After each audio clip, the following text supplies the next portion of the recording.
Welcome मेरे प्यारे दोस्तों। आज की ये मूवी फ्यूचर में होने वाले आधुनिक युग की है जो एआई बेस्ड है। जैसे रोबोट आपके सभी कामों को करने में सक्षम होते हैं, वैसे ही एआई कामों को रोबोट की तरह ही काम करती है। मानव जीवन में चाहे कोई भी काम हो, वे इसे संभव बना देंगे। अब हम एक लड़की को देखते हैं। इस मूवी की मेन कैरेक्टर, जिसका नाम इस एडवांस दुनिया में रेचल है, उसके घर में सब कुछ एआई था जो पूरे घर और यहाँ तक कि रेचल की भी जांच की और उसे बताया कि सब कुछ ठीक है और उसका हेल्थ भी अच्छा है। इसके बाद रेचल ऑफिस के लिए तैयार हो जाती है और ऑफिस चली जाती है। जब वह ऑफिस पहुंचती है तो हमें पता चलता है कि वह भी एक कंपनी में एम्प्लॉय है जो एआई बनाती है। वह एक अच्छी पोस्ट पर थी।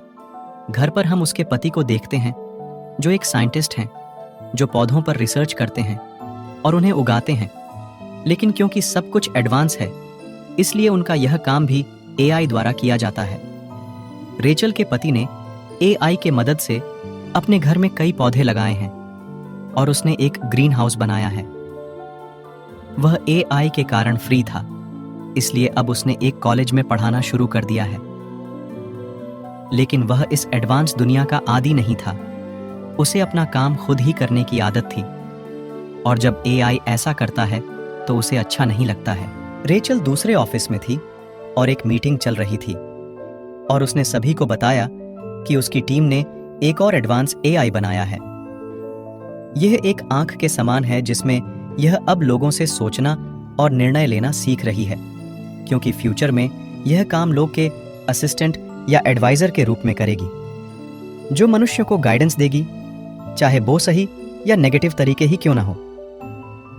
यह सुनकर एक कर्मचारी हैरान हो जाता है और कहता है कि ये सभी काम इंसानों को करने चाहिए। अगर एआई इंसानों की जगह सारे काम करता रहा तो ये इंसानों की जगह ले लेगा और इंसानों के काम करेगा, और वो भी बिल्कुल मुफ्त। फिर हम क्या करेंगे? बेरोजगारी और बढ़ेगी, मनुष्य पूर्णतः स्वतंत्र होगा। फिर हम क्या करेंगे? बेरोजगारी बढ़ेगी। यह सुनकर सीनियर कहते हैं कि ऐसा कुछ नहीं होगा, ये हमारी मदद करने के लिए बने हैं, हमें रिप्लेस करने के लिए नहीं। इंसान अपनी जगह पर ही रहेंगे। रेचल अपने कार्यालय जा रही थी, तभी मीटिंग खत्म हुई और उसके बॉस ने उसे बुलाया।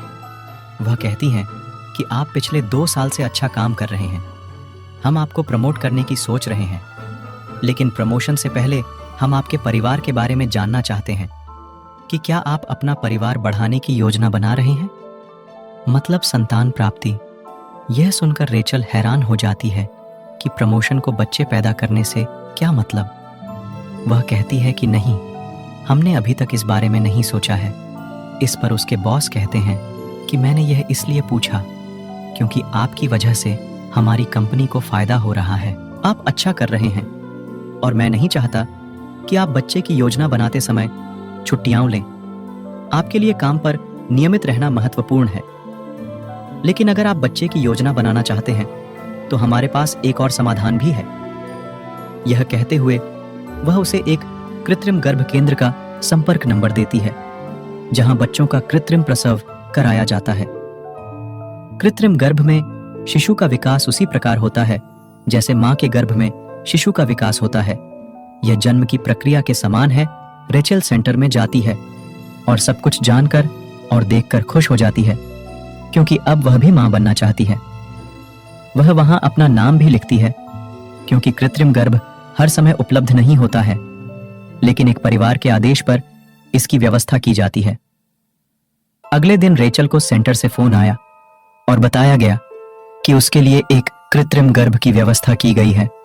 यह सुनकर वह खुश हो जाती है, क्योंकि अब उसे बच्चा हो जाएगा। रेचल का पति कॉलेज में था और छात्रों के खाने के लिए एक पेड़ से फल तोड़ता था, लेकिन इसे कोई नहीं खाता, क्योंकि यह प्राकृतिक रूप से पेड़ पर उगता है, एआई के कारण नहीं।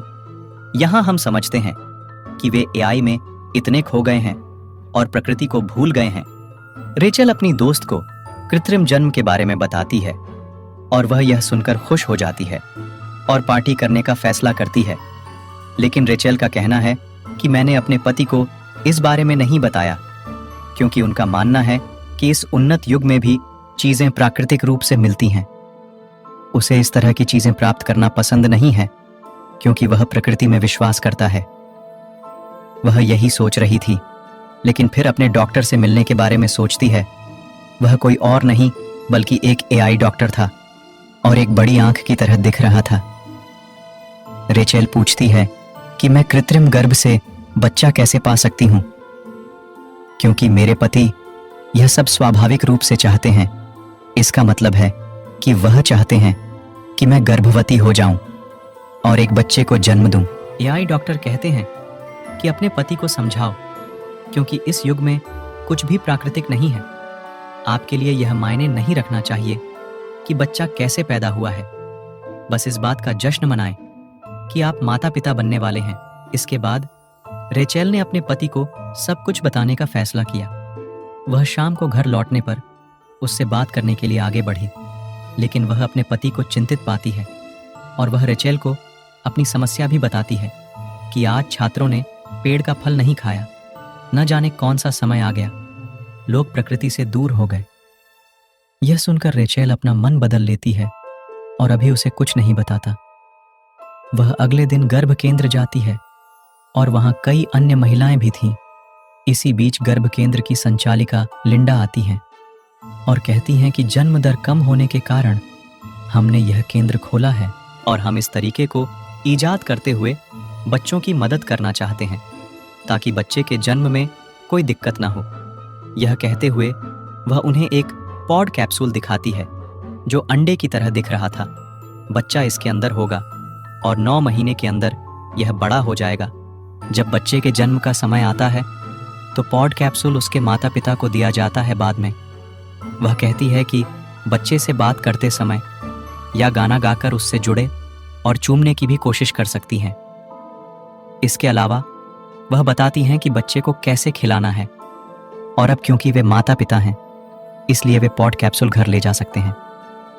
उन्हें यह बताने का मकसद ये था कि पूरी प्रक्रिया असली जैसी ही है, इसलिए घबराने की जरूरत नहीं है। लिंडा ने रेचेल से कहा कि अगर वह इस प्रक्रिया को जारी रखना चाहती है तो फीस का भुगतान करे, लेकिन वह कहती है कि मुझे इसके लिए कुछ समय चाहिए ताकि मैं अपने पति से बात कर सकूं। इसके बाद वह अपना मन बना लेती है और घर पहुंचकर अपने पति को सारी बात बताती है कि उसे कृत्रिम गर्भ से बच्चे की जरूरत है, क्योंकि वह अपने करियर पर ध्यान देना चाहती है और प्राकृतिक रूप से बच्चा पैदा नहीं कर सकती। यह सुनकर उसके पति को बुरा लगता है, क्योंकि वह इस तरीके के खिलाफ था, और दूसरी बात यह कि रेचेल ने यह फैसला अकेले लिया है। वह कहती हैं कि मैं मजबूर हूं, क्योंकि यह मेरे प्रमोशन से जुड़ा है। इस पर वे बहस करने लगते हैं। तब रेचेल अपने गुस्से पर काबू पाती है और उससे माफी मांगती है और कहती है कि हमें अपने एक दोस्त से मिलना चाहिए, क्योंकि उसका भी कृत्रिम जन्म हुआ था। अगर उसके लिए सब कुछ ठीक रहा तो हम भी ऐसा करेंगे। उसके पति सहमत हैं।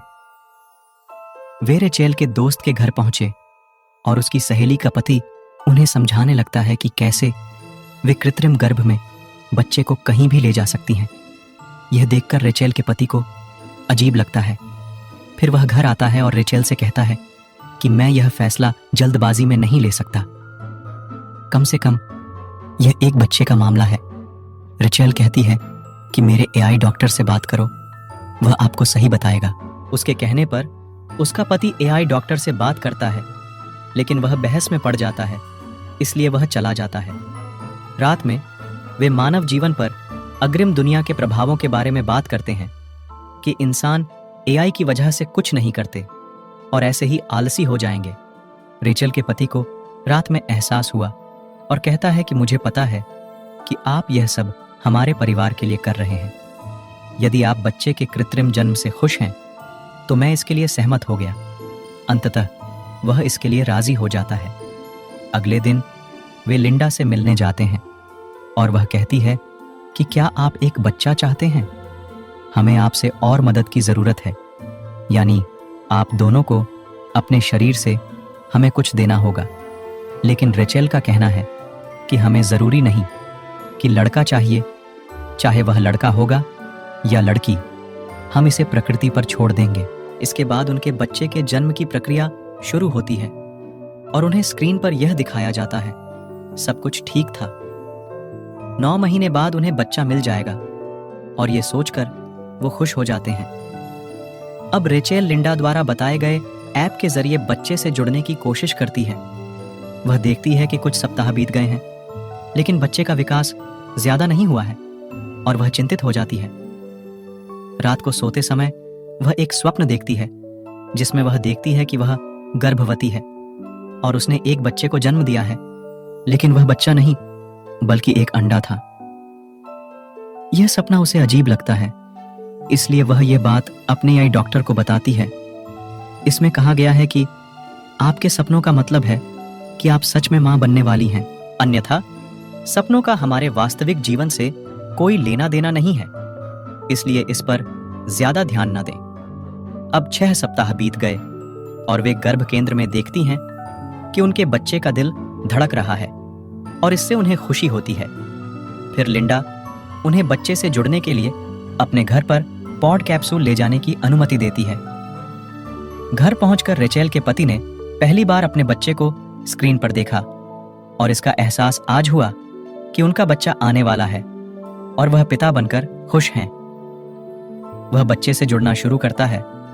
वह उसे कहानियां सुनाता है, उसे अपने ग्रीन हाउस में ले जाता है, लेकिन रेचेल इन सब से जुड़ नहीं पाती है क्योंकि उसे लग रहा था कि इस तरह बच्चे को जन्म देने के दौरान वह गर्भवती होने का एहसास या भावना खो देगी। जब वह तालाब में नहाने जाती है तो उसे एक गर्भवती महिला दिखाई देती है। वह रेचेल की हथेली को अपने पेट पर रखती है और महसूस करती है कि एक गर्भवती महिला कैसा महसूस करती है। उसे देखकर रेचेल को अच्छा लगता है, लेकिन अब उसे अपने फैसले पर पछतावा हो रहा था। वे अपने बच्चे के बारे में अधिक प्रशिक्षण लेने के लिए गर्भ केंद्र में जाते हैं और देखते हैं कि वहां कुछ छोटे बच्चे लाए गए हैं। वे पढ़ रहे थे लेकिन खुद नहीं लिख रहे थे और एआई रोबोट से लिखने के लिए कह रहे थे। रोबोट लिख रहे थे। ये देखकर कुछ पेरेंट्स हैरान रह गए। इसी बीच वहां खड़ा एक लड़का पूछता है कि उनके भतीजे का जन्म कृत्रिम फली के जरिए हुआ है, लेकिन एक अजीब बात है जिसके बारे में उन्होंने आज तक सपने में भी नहीं सोचा होगा। लिंडा कहती हैं, हाँ, ये हमारी तरफ से है। हमने उन बच्चों की कुछ चीजों पर रोक लगा दी है ताकि वे उन कार्यों को न करें, लेकिन जल्द ही हम उन सीमाओं को हटा देंगे। रेचेल हर वक्त यह सोचकर परेशान रहती थी कि कहीं उसने कोई गलत फैसला तो नहीं ले लिया। इसका असर उनकी नौकरी पर भी पड़ रहा था। अपनी एआई का आविष्कार करते समय वह जो काम कर रही थी वह धीमा हो गया है। यह भी उसकी हार का कारण हो सकता है क्योंकि यह रिपोर्ट उसके बॉस को मिल जाती है, जिससे ऐसा लगता है जैसे कोई टाइम पास कर रहा हो या मेहनत कर रहा हो।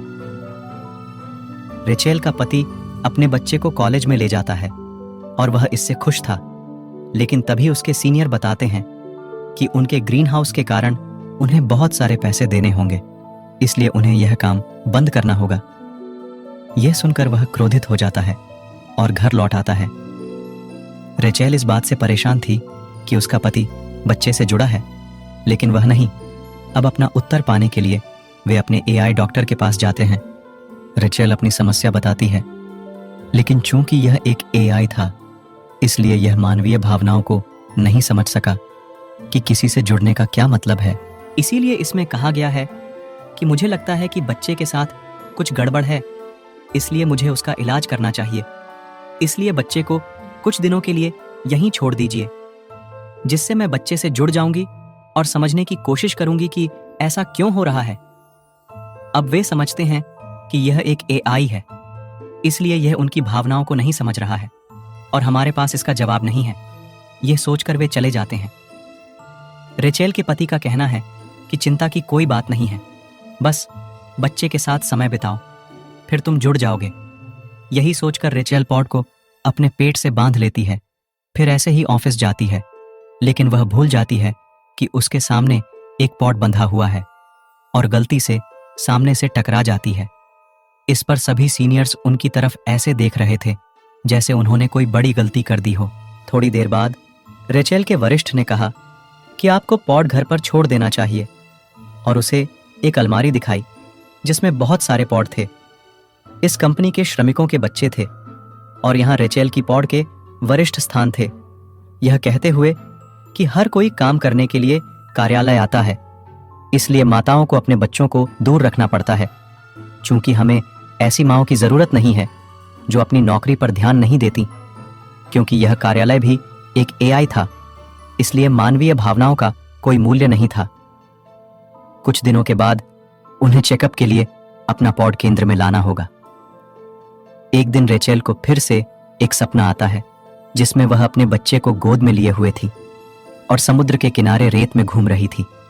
वह बच्चे को गले लगाती है और इस भावना के कारण उसे अच्छा लगता है, लेकिन फिर वह जाग जाती है और वह समझती है कि वह भी बच्चे से जुड़ा रही है और इसमें उसे प्रकृति की मदद लेनी होगी। वह अपने घर में बने ग्रीन हाउस में जाती है और पेड़ों को सूंघने लगती है। फिर वह एक बर्तन अंदर ले आती है। जब उसका पति उसे ऐसा करते हुए देखता है तो उसे अच्छा लगता है।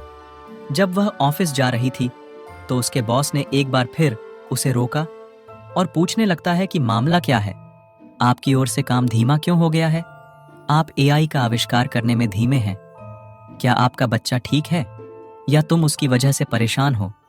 यह सुनकर रेचल को अजीब लगता है और समझती है कि चाहे वह कुछ भी कर ले, उसका बॉस कभी खुश नहीं होगा, क्योंकि उसे इंसानी गेटअप में ऐसे रोबोट चाहिए जो हर वक्त अपनी भावनाओं को किनारे रखकर काम करते रहें।